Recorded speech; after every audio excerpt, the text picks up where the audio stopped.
Hoy día es el gran día en que se estaba esperando la publicación de la primera encíclica social del Papa León XIV. Y recordemos que básicamente podemos llamar esta la primera encíclica, punto, no solamente la primera encíclica social. Porque si recuerdan el documento sobre la pobreza que publicó el Papa León XIV, es un documento que él mismo dijo que había sido preparado por el Papa Francisco y que dado que estaba prácticamente completo, lo publicaba bajo su nombre, ¿no? Esto ya ha sucedido antes. Si ustedes recuerdan, el primer documento es publicado por el Papa Francisco fue un documento que había terminado prácticamente su predecesor, el Papa Benedicto XVI.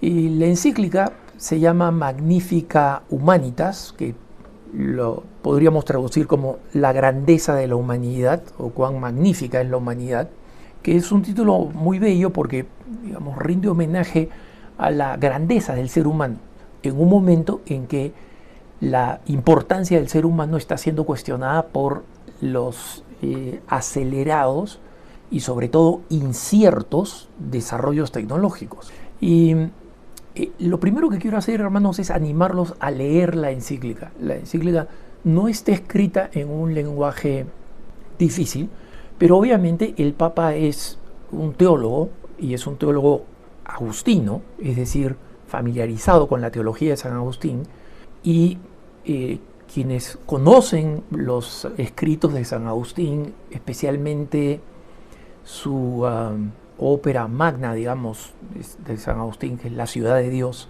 y cómo al final en la historia el poder y el amor de Dios van a triunfar, y es cuestión de la colaboración humana para que ese triunfo se anticipe.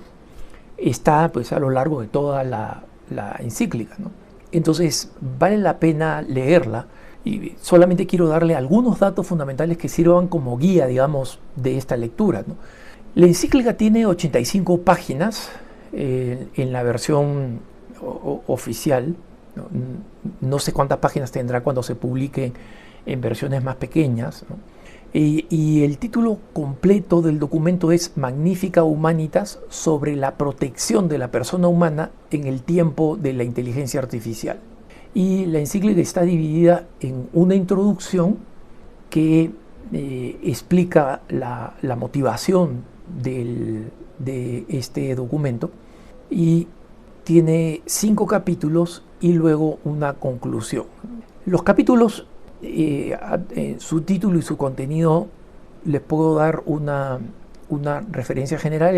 El capítulo 1 se titula Un enfoque dinámico fiel al Evangelio, y en este capítulo el Papa argumenta que es necesario que todos los cambios que estamos viviendo hoy en el mundo y que está viviendo la humanidad, hay que analizarlos desde el Evangelio, y reconociendo que los cambios, especialmente los cambios tecnológicos, que son los que están encabezando la transformación de la humanidad, no son malos en sí mismos. Y el Papa menciona que a lo largo de la historia la tecnología usualmente ha servido para mejorar la calidad de vida humana, ¿no? Y que en consecuencia, cuando evaluemos lo que están trayendo las nuevas tecnologías, lo hagamos con esa visión de moderación, ¿no? De reconocer lo bueno y advertir y prevenir lo malo, y que este enfoque es fiel al Evangelio. Es como la Iglesia ha visto a lo largo de la historia la realidad. El capítulo 2 se llama Fundamentos y Principios de la Doctrina Social de la Iglesia. ¿Qué es lo que hace el Papa en este capítulo? Básicamente señala que la doctrina social de la Iglesia no es una disciplina o una práctica muerta, que la Iglesia a lo largo de la historia ha hablado de la realidad social, política, económica desde la luz del Evangelio, y que la primera encíclica social precisamente fue la de su predecesor León XIII, de quien él toma el nombre, precisamente León XIV, y que fue el autor como saben ustedes, de la primera encíclica social que se llama Rerum Novarum, ¿no? Y Rerum Novarum significa en latín sobre las cosas nuevas. Y como desde ese entonces ya magisterialmente, es decir, desde la potestad del sucesor de Pedro de enseñar, la Iglesia ha venido abordando a lo largo de la historia. Y es un recuento histórico breve, pero bueno, de cómo es una tradición y un deber de la Iglesia el iluminar lo que acontece en el mundo político, económico y social. Y aquí el Papa señala múltiples problemas, múltiples realidades y desafíos que hoy está enfrentando el mundo, que son completamente distintos y que en consecuencia están planteando cosas nuevas. Por eso es que el Papa además quiere conectar desde el principio de la encíclica esta encíclica con la Rerum Novarum. Lo que el Papa quiere es que esta sea una encíclica sobre las nuevas cosas nuevas y cómo es importante que los católicos apreciemos, escuchemos y acojamos la doctrina social de la Iglesia, porque aunque no tiene un valor dogmático, sí tiene el valor de iluminar desde el magisterio, las sagradas escrituras y la inteligencia humana las realidades para que los católicos sepamos entender los desafíos que enfrentamos en la vida cotidiana, en la vida económica, familiar, política, social, cultural, y cómo responder frente a ellas. El capítulo 3 se llama Tecnología y Dominio, la grandeza de la humanidad a la luz de las promesas de la inteligencia artificial.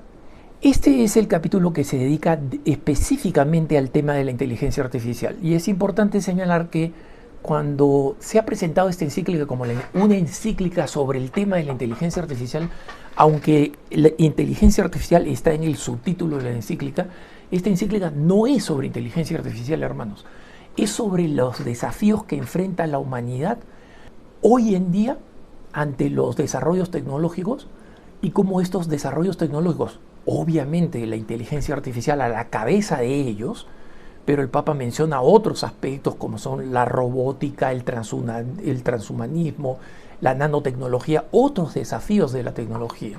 La inteligencia artificial sin duda es el más llamativo y el más inminente, y donde el Papa reconoce que hay dos problemas que traen estos cambios tecnológicos. Una visión muy antihumana, todo este entusiasmo de que finalmente la humanidad, gracias a la tecnología, va a ser sobrepasada por algo nuevo, por la inteligencia artificial, digamos así, por una tecnología que va a hacer innecesaria a la humanidad y que va a ser superior a la humanidad. Hoy los evolucionistas radicales están felices de esto y lo anuncian a diestra y siniestra. Y por otro lado está también la intimidación que produce toda esta tecnología, que dicen, bueno, ¿y qué va a hacer del hombre? ¿Qué va a suceder con los empleos humanos? ¿Qué va a suceder con la creatividad humana? ¿Qué va a suceder con el arte, con la cultura, ahora que la inteligencia artificial es capaz de imitar tantas cosas?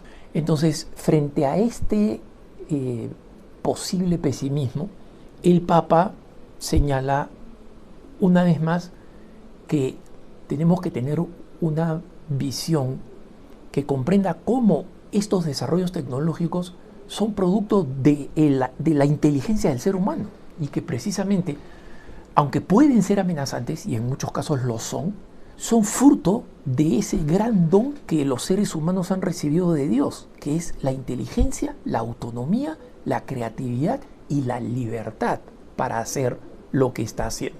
Y que obviamente por efectos del pecado, estas tecnologías pueden tomar un curso completamente destructivo, y eso es lo que hay que prevenir. Hay que reconocer precisamente la gran, digamos así, enormidad de la dignidad humana, que proviene, y aquí el Papa, digamos, se nutre mucho de su santo patrono, San Agustín de Hipona, de esa dignidad que nadie puede destruir. No importa lo que suceda con la tecnología, el hombre sigue siendo el único ser creado de imagen y semejanza de Dios. Dios sigue siendo autor, dueño de la historia de la humanidad, y el fin y el destino de la humanidad está guiado por Dios y por su plan. Y obviamente, cuánto y cuán pronto y cuán perfectamente se cumple este plan de Dios depende de la manera como la libertad humana y la gracia actúen en los seres de hoy, y especialmente lo que hagamos los católicos. Y en consecuencia, la esperanza es la esperanza sobrenatural, es la virtud teologal, no la esperanza de que, mira, al final la inteligencia artificial va a crear nuevos trabajos, va a aliviar las enfermedades, va a descubrir la solución para el cáncer. Todas esas cosas, por si acaso, están siendo prometidas y algunas de ellas avanzadas por la inteligencia artificial. Pero esa no es la esperanza cristiana. La esperanza cristiana es la virtud teologal, hermanos. Recuerden ustedes, nutre de la fe, o sea, de saber las promesas de Dios y qué es el hombre como criatura creada a imagen y semejanza, y que se manifiestan en la caridad.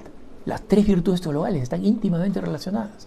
La esperanza se nutre de la fe y la esperanza se vuelca en la caridad, en la transformación del mundo. Y esa es precisamente la aplicación de la doctrina social de la Iglesia. El capítulo 4 se llama Proteger a la humanidad en un tiempo de transformación, verdad, trabajo y libertad. Aquí el Papa ya hace una evaluación mucho más amplia de lo que está aconteciendo en el mundo, no solamente en la tecnología.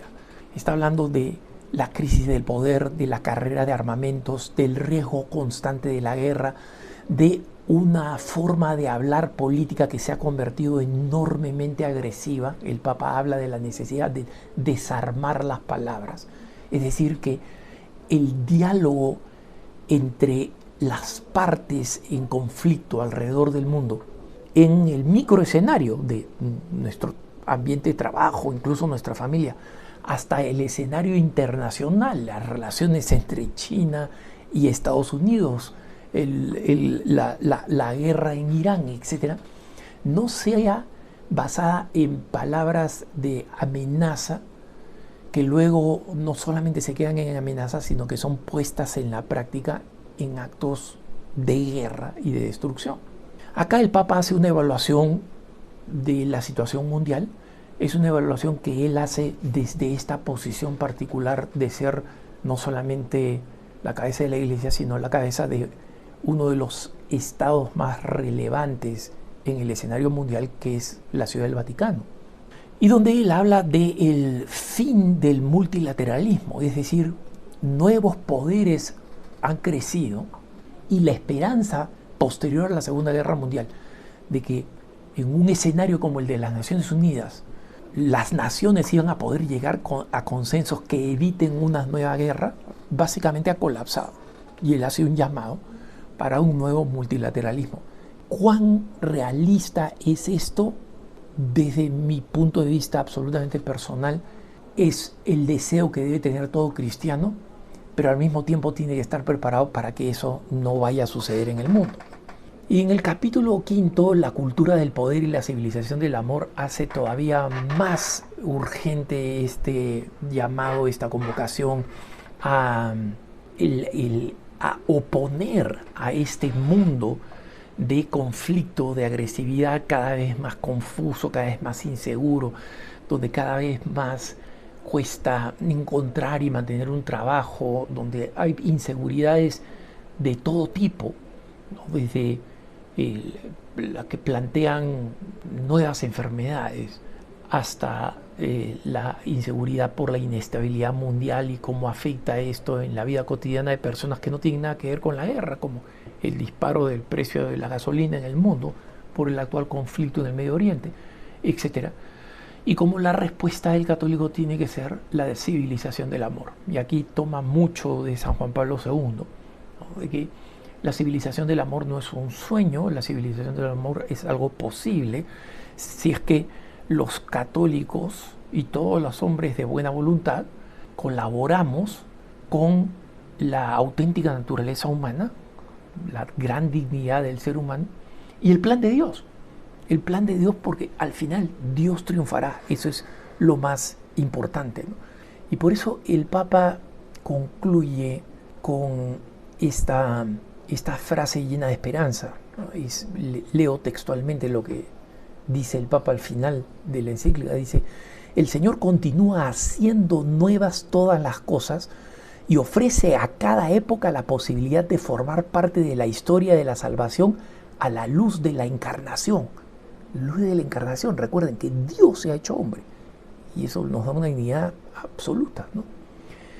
Y dice el Papa: encomiendo nuestro deseo a la Madre de Cristo, a la mujer del Magnificat, para que guíe nuestros pasos a través de ese tiempo de cambio y preserve en cada uno de nosotros la verdadera fe en el Evangelio, de modo que podamos dar testimonio de la grandeza de la humanidad en la cual Dios ha establecido su morada. Que tengas un buen día.